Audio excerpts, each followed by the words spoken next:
ये कहानी गाजियाबाद के एक ऐसे बैंक चोर की कहानी है कि जब पुलिस वाले इसे पकड़ते हैं तो वहाँ के बैंक स्टाफ का रिएक्शन और पुलिस वालों का रिएक्शन ये होता है कि अच्छा ये चोर है। मामला गाजियाबाद का है।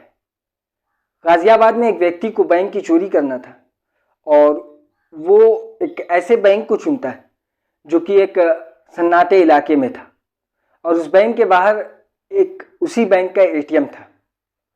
उस बैंक में उसे चोरी करना था तो वो पहले बैंक की रेकी करता है, अंदर से सारा जो कुछ स्ट्रांग रूम और बाकी सब कुछ उसने जांच लिया था, उसके हिसाब से सब कुछ फिट था। लेकिन वो फिर एक दिन पड़ोस की छत से बैंक की छत पे छलांग लगाता है और वो ये चेक करता है कि छत का क्या मामला है। तो उसे ये समझ में आता है कि छत ही एक ऐसी जगह है जहाँ से बैंक में एंट्री ली जा सकती है।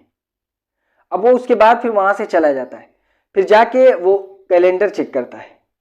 कैलेंडर चेक करने के बाद उसे तारीख पे नज़र गड़ जाती है और वो तारीख थी 14, 15, 16 और ये महीना अगस्त का था।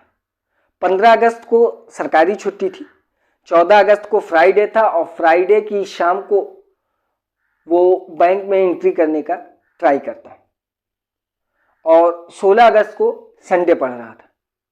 इस तरीके से वो एक डेट को चूज करता है।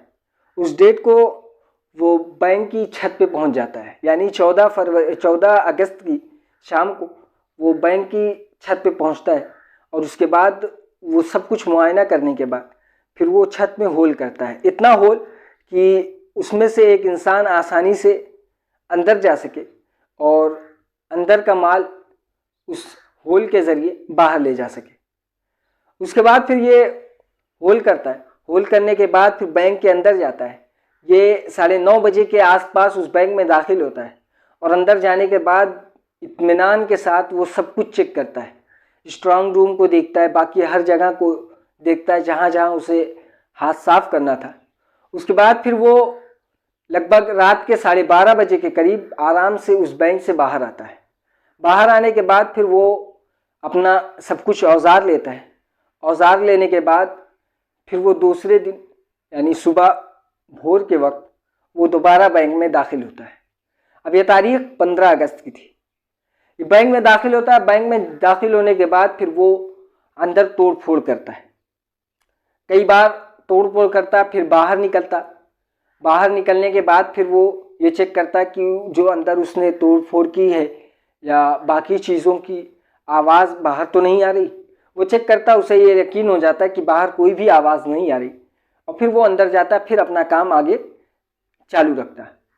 यहाँ तक कि वो जब थक जाता तो उसी फर्श पे, उसी ज़मीन पे वो आराम से सो जाता।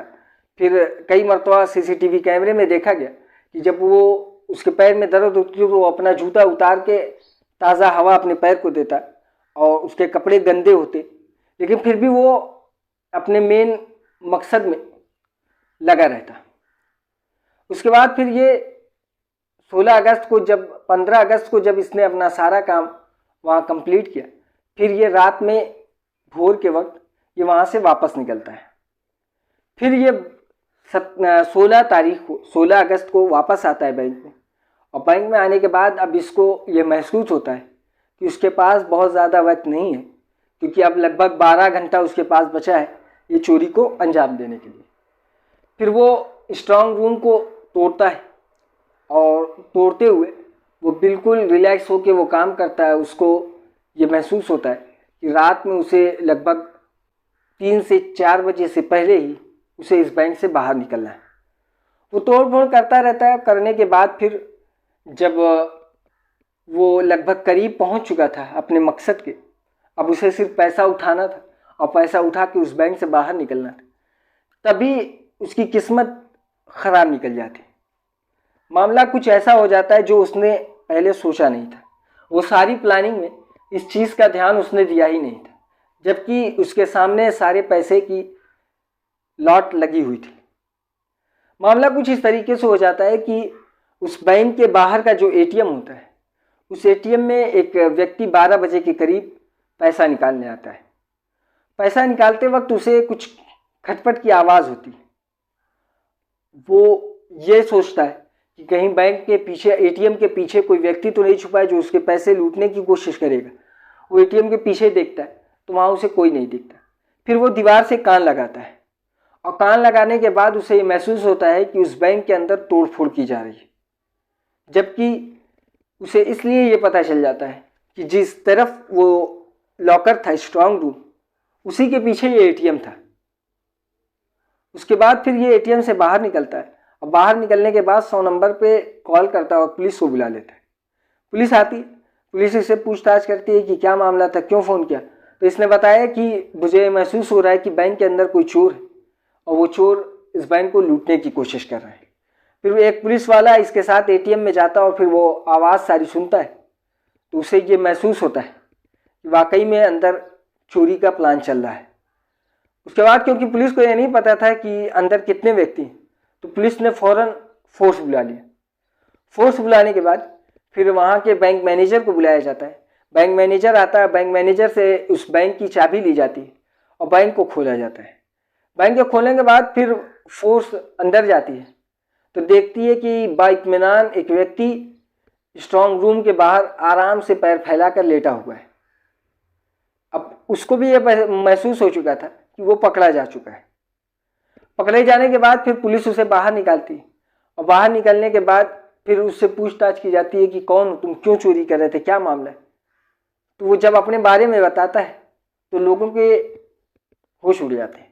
नाम बताने के बाद वो बताता है कि वो एक इलेक्ट्रिकल इंजीनियर है और ये चोरी उसने इसलिए करने की कोशिश की कि उसको गुड़गांव में एक प्रोजेक्ट मिला था, जिस प्रोजेक्ट में उसका पैसा डूब गया और उसके ऊपर बहुत कर्जा आ चुका है।